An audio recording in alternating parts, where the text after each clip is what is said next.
Hello friends. आज हम इस वीडियो में बात करेंगे रिंग्स ऑफ पावर के थर्ड एपिसोड जिसका टाइटल है दी एडार। पहले दो एपिसोड के कंपैरिजन में थर्ड एपिसोड काफी ज्यादा थ्रिल और काफी ज्यादा हिंट्स दे रहा है आगे के एपिसोड्स के बारे में। इस एपिसोड में हमें न्यूमिनोर से इंट्रोड्यूस करवाया गया, हमें सोरोन का मास्टर प्लान दिखाया गया और साउथलैंड में ऑक्स का कब्जा आने वाली कहानी को और ज्यादा एक्साइटेड बनाता है और कुछ क्लूज हमें हालब्रैंड की आइडेंटिटी को लेकर दिए जाते हैं। थर्ड एपिसोड का स्टार्टिंग सीन वहीं से शुरू होता है। ओरॉनडीर के वेपन्स छीन लिए जाते हैं और ऑक्स उसको एक ट्रेंच में ले जा रहे होते हैं। इस सीन में हम देख सकते हैं कि काफी ज्यादा प्रिजनर्स होते हैं ऑक्स के पास और वो उनसे काम करवा रहे होते हैं। ये एक मिस्ट्री बनती है कि ऑक्स इन ट्रेंचेस में कर क्या रहे हैं। क्या यह सिर्फ एक धूप से बचने का तरीका है या फिर इसके पीछे कुछ और प्लान है? इसके बारे में अभी कुछ ज्यादा नहीं कहा जा सकता। हमें पता है कि ऑक्स धूप में सर्वाइव नहीं कर पाते हैं, धूप आते ही उनकी स्किन जलने लगती है, लेकिन लॉर्ड ऑफ द रिंग्स में ऐसा नहीं था। वहां पे उरखाई थे और वो धूप में भी जंग कर सकते थे। ऐसा इसलिए भी है क्योंकि जब लॉर्ड ऑफ द रिंग्स की टाइमलाइन हुई थी तब साउथलैंड पर पूरी तरह से सोरोन का कब्जा था और वहां पे धूप नहीं आती थी, इसलिए वहां के ऑक्स ज्यादा पावरफुल थे, जो कि रिंग्स ऑफ पावर में हमें देखने को नहीं मिलेगा। इसके बाद 19 सुरंगों का एक सीन दिखाई देता है जिसमें दो ऑक्स एक रोशनी की तरफ जा रहे होते हैं। यह देखने लायक होगा कि यह रोशनी किस चीज की है और क्या यह कोई हिंट तो नहीं है वहां पे किसी शक्ति का होने का। इसके बाद हमें एक ऑर्क कैरेक्टर से इंट्रोड्यूस करवाया जाता है जिसका नाम होता है वेरात और वो कहता है कि यह सब एडार के लिए है, जो कि इस एपिसोड का भी नाम है और ऑक्स के लीडर का। इसके बाद एरोंडीर धूप में काम करने जाता है और वहां उसे पता लगता है कि उसका दोस्त भी पकड़ा जा चुका है और उसके दोस्त से उसे पता लगता है कि कई सारे एल्फ पहरेदारों को भी पकड़ा जा चुका है जो वहां के पहरेदार होते हैं साउथ। इस सीन में हम देख सकते हैं कि ऑक्स ने काफी ज्यादा लोगों को बंदी बना रखा है और मुझे लगता है कि ये सारे एल्फ नहीं है, इनमें से कुछ इंसान भी मिलेंगे क्योंकि ऑक्स के मुकाबले एल्फ ज्यादा अच्छे योद्धा होते हैं और मुझे नहीं लगता कि इतने से ऑक्स इन सारे एल्फ्स को पकड़ पाएंगे। बुक्स में तो कुछ ऐसा ही है। इसके अगले सीन में हमें ग्लैड्रियल को दिखाया जाता है। वो एक न्यूमेरियन शिप पर होती है। हालब्रैंड उसके पास आता है और उसको खाना ऑफर करता है। इसी बीच ग्लैड्रियल उससे पूछती है कि क्या ये लोग दुश्मन हैं या दोस्त हैं। इसके बाद उन दोनों को शिप के मेन डेक पर ले जाया जाता है और वहां पे कुछ न्यूमिनोरियन नाविक होते हैं जिनमें से एक होता है एलेंडील, जो इसिल्डूर के पिता होते हैं, जो फ्यूचर में राजा बनने वाले होते हैं गोंडोर और एरेनोर के। इसके बाद एलेंडील ग्लैड्रियल को बोलता है कि एल्डार एल्फ का न्यूमिनोरियन शिप पर होना काफी अजीब है।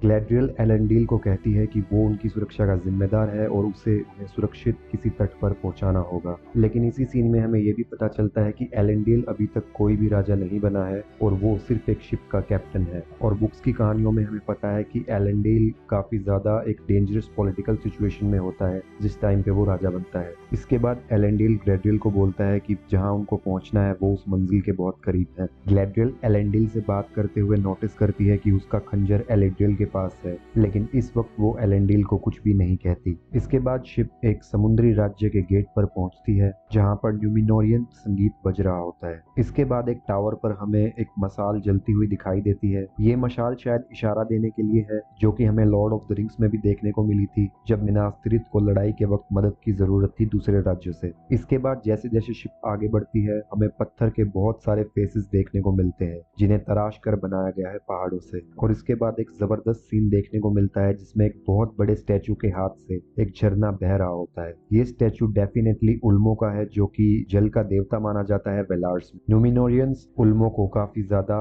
मानते थे और उनकी पूजा भी करते थे। हालब्रैंड ग्लैडियल से पूछता है कि यह कौन सी जगह है। इस पर ग्लैडियल उसे बताती है कि ऐसा एक ही राज्य हो सकता है, सितारों का आइलैंड, न्यूमिनोर का राज्य। इसके बाद हमें एक बहुत अच्छा शॉट देखने को मिलता है जो न्यूमिनोर की महानता को दर्शाता है, एक बेहद ही खूबसूरत शहर। इस शो में हमें काफी ज्यादा अच्छे सीजीआई और वीएफएक्स देखने को मिलते हैं, जैसे सेकंड एपिसोड में खाजा डूम को दिखाया गया था और थर्ड एपिसोड में न्यूमिनोर शहर के अंदर हमें एक बहुत बड़ा स्टैचू दिखाई देता है जो कि एरेंडेल का होता है, जो कि एलरोंड और उसके जुड़वा भाई एलरोस के पिता होते हैं। इनकी हिस्ट्री भी काफी पुरानी है। एलरोस एक इंसान बनना चाहता था और उसने वही चुना, जबकि एलरोंड एल्फ ही रहा। एलरोस ही न्यूमिनोर का फाउंडर था और फर्स्ट किंग था। उस स्टैचू के दाएं हिस्से में एक बर्ड का स्टैचू भी होता है जो कि एलरोस और एलरोंड की मदर एल्विन को रेफर करता है। एरेंडील के स्टैचू में जो ताज होता है उस पर एक सिलमरिल भी बनाया जाता है। कहा जाता है कि जब मोर्गोथ से आखिरी लड़ाई हुई थी तब एरेंडील ने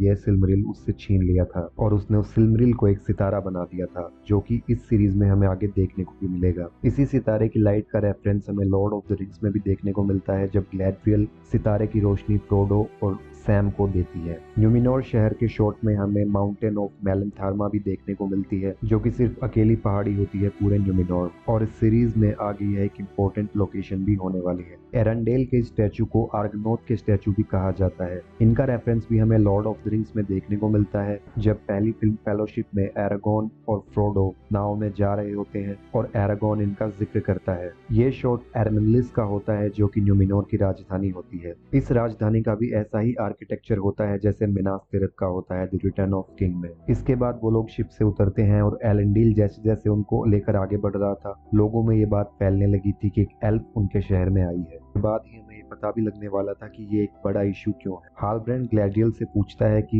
इंसान ऐसे स्ट्रक्चर्स कब से बनाने लग गए। वो काफी ज्यादा अट्रैक्ट होता है न्यूमिनोर शहर की खूबसूरती और उसके स्ट्रक्चर से। इसके बाद ग्लैडियल उसे बताती है कि यहाँ के इंसान बाकी इंसानों से अलग हैं और स्पेशल हैं, क्योंकि मोर्गोथ के युद्ध के समय उन्होंने वेलार्स और एल्व्स का साथ दिया था, जबकि साउथलैंड के इंसानों ने मोर्गोथ के साथ एल्व्स के खिलाफ युद्ध लड़ा था। और मोर्गोथ के खिलाफ एल्व्स का साथ देने के लिए उन्हें यह आइलैंड एक गिफ्ट में मिला था, और यहीं से एल्रोस और उसके आने वाली पीढ़ियों को वरदान भी मिला था कि उनकी उम्र काफी लंबी होगी बाकी इंसानों से। ग्लैडियल इस बात का भी जिक्र करती है कि न्यूमिनोर पहले से काफी चेंज हो चुका है। यहाँ के लोग अब एल्व्स को पसंद नहीं करते, जबकि एक समय था वो लोग एल्व्स से गिफ्ट्स लेते थे और खुशियां बांटते थे। यहाँ पर एक पॉइंट डिफरेंट ये है कि बुक्स में ऐसा कुछ भी मेंशन नहीं है। किंग्समैन राजा के सलाहकार होते हैं जो न्यूमिनोर राज्य को चला रहे होते हैं, जब ग्लैडियल और हालब्रेंड वहाँ पे आते हैं। इसके बाद एक सीन में हालब्रेंड का ध्यान एक लोहार की तरफ जाता है जो हथियार बना रहा होता है, और ये भी एक पॉइंट करने वाला सीन है जो हमें कुछ और हिंट दे रहा है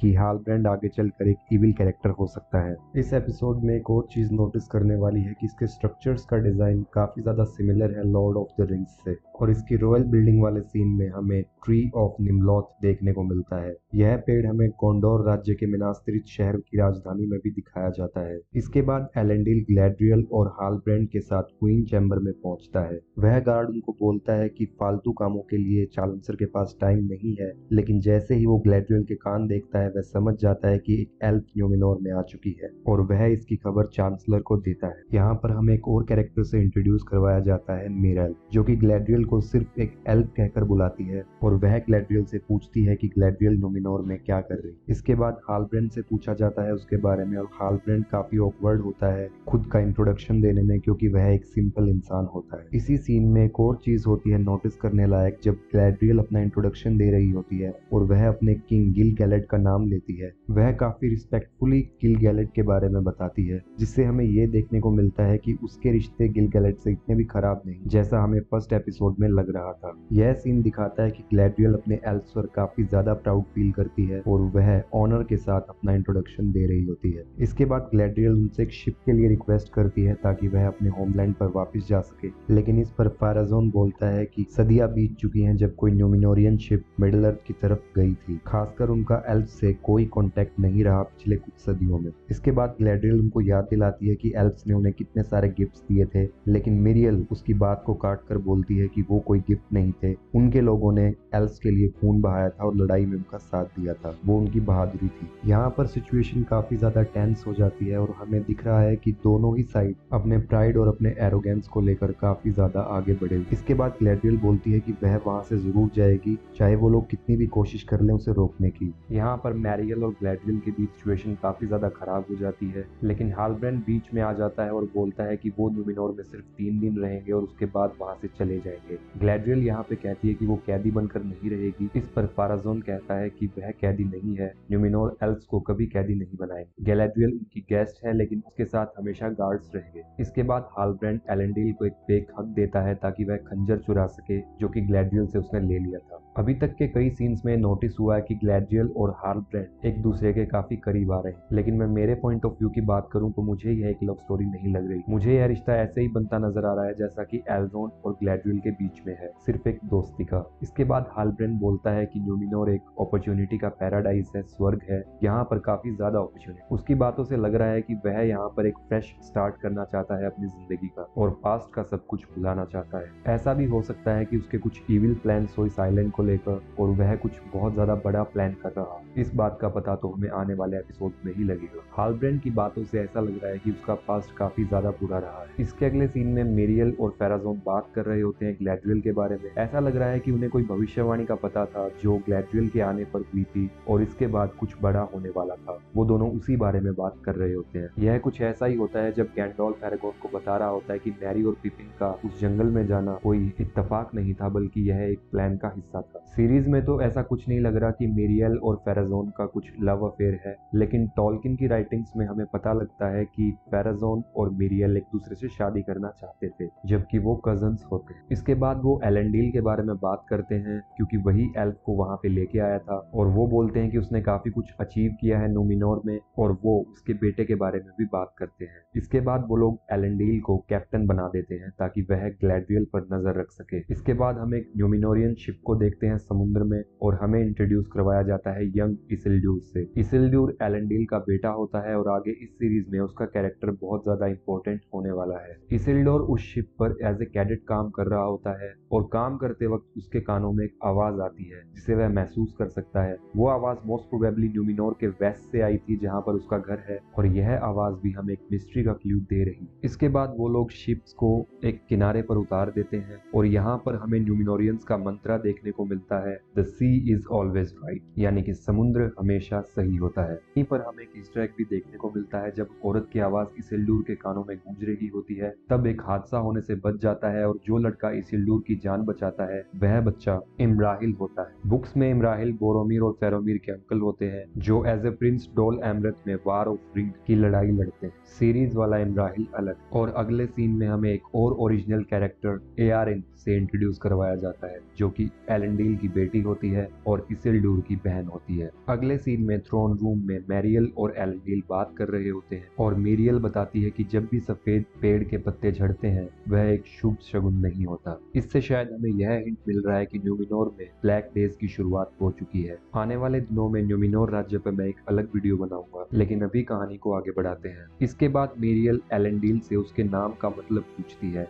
एलेंडील उसको बताता है कि उसके नाम का मतलब है one who loves the stars, यानी कि सितारों से प्यार करने वाला। वह यह भी कहता है कि इस नाम की ट्रांसलेशन एल्फ फ्रेंड भी होती है। इसके बाद मेरियल एलेंडील को एक टास्क देती है ग्लैडविल पर नजर रखने के लिए और वह उसको एक तलवार भी गिफ्ट करती है। तलवार के क्लोजअप शॉट में मैंने देखा यह तलवार नार्सिल बिल्कुल भी नहीं है। नार्सिल वही तलवार होती है जिसने सौरोन की उंगली काटी थी और जिसको आगे जाकर एरागोन भी लेता है रिटर्न ऑफ द किंग में। इसके अगले सीन में हमें ऑक्स के द्वारा खोदी गई गुफाएं दिखाई जाती हैं जहां पर एरोंडीर और बाकी के एल्फ्स काम कर रहे होते हैं। यहाँ पर मैथोर एरोंडीर को बताता है कि ऑर्क्स कुछ ढूंढ रहे हैं और इसीलिए वो लोग ये खुदाई कर रहे हैं। बेस्ट गेस यही है कि वो लोग खंजर को ढूंढ रहे हैं जो थियो के पास होता है, जिसको हमें फर्स्ट एपिसोड में दिखाया जाता है, जिस पर सोरोन का सीजल भी बना हुआ होता है। इसके बाद एक वॉच वार्डन बताता है कि एडार शब्द मोरगोथ के सक्सेसर के लिए यूज हो रहा है जो कि सोरोन होता है और ऑक्स एडार उसी को बुला रहे हैं। एडार एक एल्विश शब्द होता है जिसका मीनिंग होता है द फादर, यानी कि पिता। यहाँ से ही लग रहा है कि एडार शब्द सोरोन के लिए इस्तेमाल किया जा रहा है। इसके बाद ऑक्स और एल्फ्स के बीच में बहस हो जाती है उस पेड़ को काटने को लेकर। वहाँ पे एक ऑर्क उनको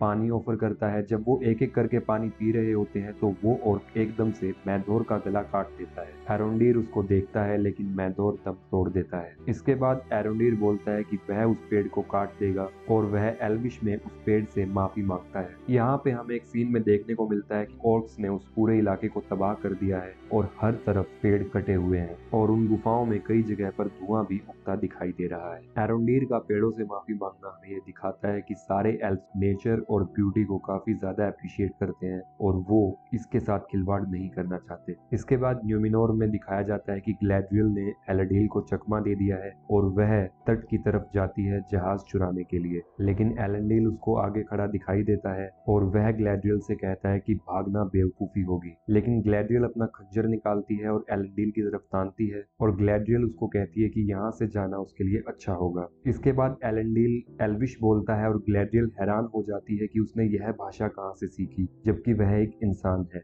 एलेंडील उसको बताता है कि हॉल ऑफ लोर में यह अब भी बोली जाती है और सिखाई जाती है। ग्लैड्रियल उस जगह को देखना चाहती है। इसके बाद वो लोग 2 घोड़े लेते हैं और हॉल ऑफ फ्लोर की तरफ निकल जाते हैं। एलेंडिल उसको बताता है कि सफर 6 घंटे लंबा है। इसके बाद हॉलब्रेंड दिखाया जाता है, वह एक स्मिथ के पास जाता है और उससे रिक्वेस्ट करता है कि वो उसे काम दे दे, वह अच्छा काम करेगा। और यहाँ पर एक रेफरेंस यह भी देता है कि वह अपने पास से उठ चुका है और नई जिंदगी की शुरुआत करना चाहता है। हालब्रेंड उस स्मिथ को यह भी कहता है कि उससे अच्छा लोहार उसने अपनी जिंदगी में नहीं देखा होगा अगर वह उसे एक मौका दे तो। यहाँ पर हमें एक क्लू मिलता है सोरोन का, क्योंकि सोरोन भी एक माया होता है और वो भी एक लोहार होता है, स्मिथ होता है और वो बहुत अच्छा कारीगर होता है। सोरोन ओले को सर्व करता था जो कि एक वेलार्ड स्मिथ होता है। इसके बाद वो स्मिथ हालब्रेंड से कहता है कि उसे एक बैच चाहिए होगा वहां पे काम करने के लिए। न्यूमिनोर में बैच के बिना कोई भी काम नहीं कर सकता। इसके बाद हालब्रेंड एक रेस्टोरेंट में जाता है सी फूड खाने के लिए। वहां पर उसको कुछ न्यूमिनोरियंस मिलते हैं जो उसका मजाक बनाते हैं। हालब्रेंड भी बदले में उनका मजाक बनाता है।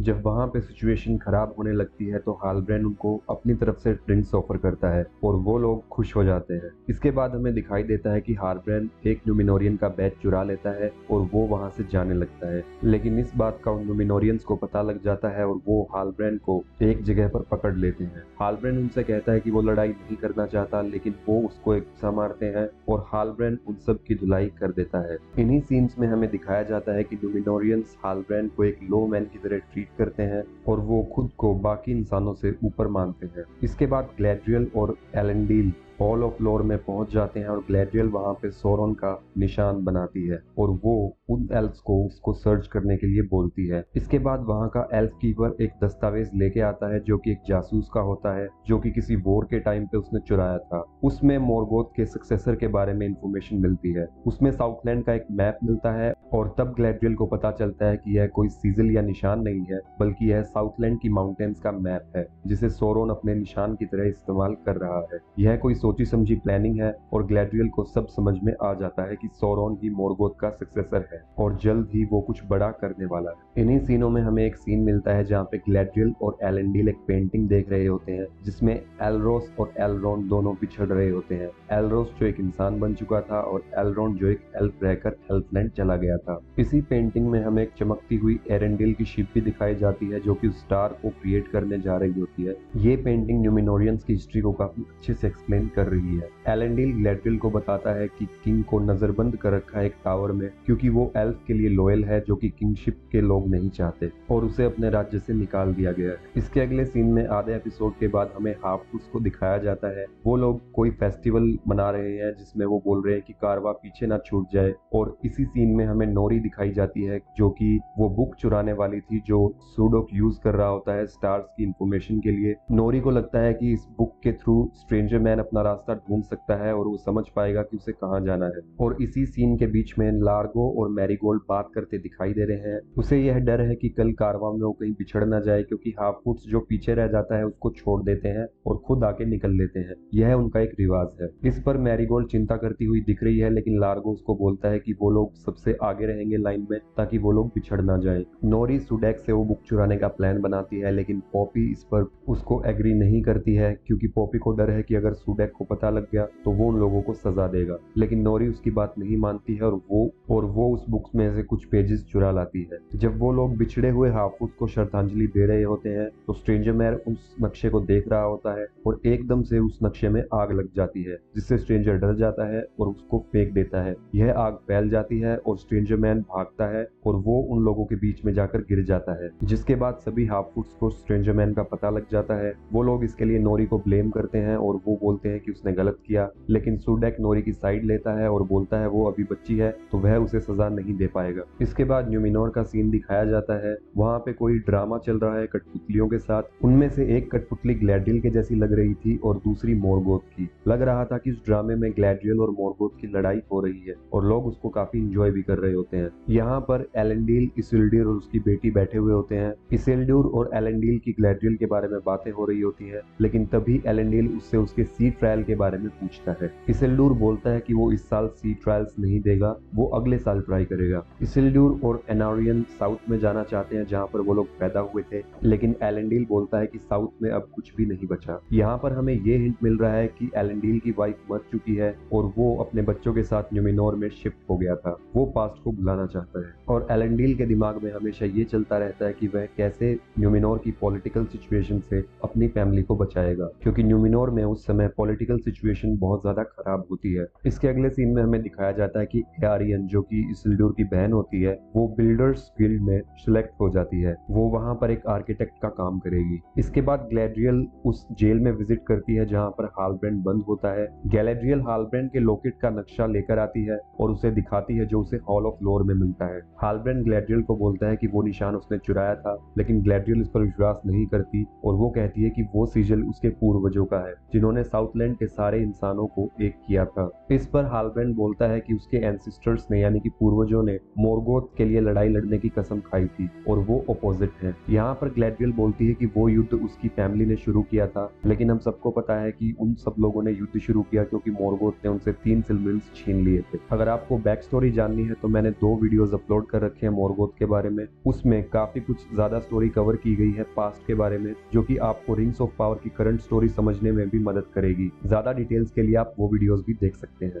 इसके बाद गैलेड्रियल बोलती है कि उनका मिलना कोई इत्तेफाक नहीं था, बल्कि कायनात ने उन्हें मिलाया है। यहाँ पर गैलेड्रियल रेफरेंस दे रही है गॉड ईरू का। यह चीज हमें लॉर्ड ऑफ द रिंग्स में भी देखने को मिली थी, जब काफी सीन्स हमें मिले थे जहाँ पे eru एलिवेटर का सीधा जिक्र तो नहीं हुआ, लेकिन उनके चमत्कारों का जिक्र जरूर हुआ था, जैसे कि 2 टावर्स में गैंडोल्फ का फिर से जिंदा होना।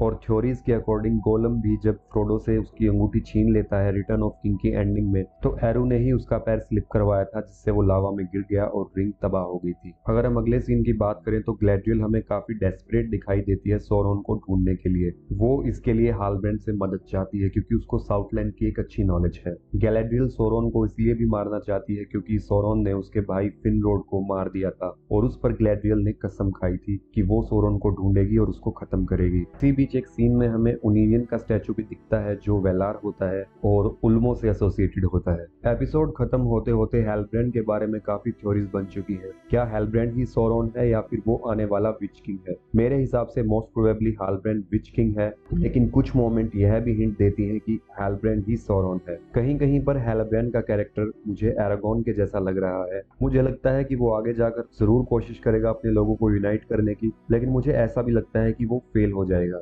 आप लोगों को हेलब्रेंड के बारे में क्या लगता है, कमेंट करके जरूर बताइएगा। नेक्स्ट सीन में हमें मैरियल दिखाई जाती है एक टावर में, जो अपने पिता टार पैलेंट्री से मिलने आई है, जो कि किंग होते हैं, जिसका जिक्र एलेंडील ने भी गैलेड्रियल से किया था। इस सीन में टार पैलेंट्री को तो नहीं दिखाया जाता, लेकिन मैरियल उसको बोलती है कि वो एल्फ आ चुकी है, यानी कि उन लोगों को अंदाजा होता है कि फ्यूचर में कुछ ऐसा होने वाला है। नेक्स्ट सीन में हाफवुड्स माइग्रेट कर रहे होते हैं और लार्गो की फैमिली काफी स्ट्रगल कर रही होती है उनके कारवां के साथ रहने की। यहाँ पर स्ट्रेंजर उनको मदद करने के ऑफर करता है और इस बात से नोरी खुश हो जाती है और वो बोलती है कि ये सब उन्हें साथ मिलकर करना चाहिए। इसके अगले सीन में एरंडीर और बाकी के एल्फ्स एस्केप करने की कोशिश करते हैं। उनकी लड़ाई भी होती है ऑर्क्स के साथ और इसी बीच ऑर्क्स एक भेड़िए को छोड़ देते हैं उन पर। वह भेड़िया काफी लोगों को मार देता है, लेकिन एरंडीर उसको कंट्रोल कर लेता है और उसको एक पेड़ से बांध देता है। इसके बाद मैदोर अपनी जंजीर काटने में सफल हो जाता है और वो भागने की कोशिश करता है, लेकिन जैसे ही वो ऊपर जाता है उसको 2 तीर आकर लगते हैं और वो मर जाता है।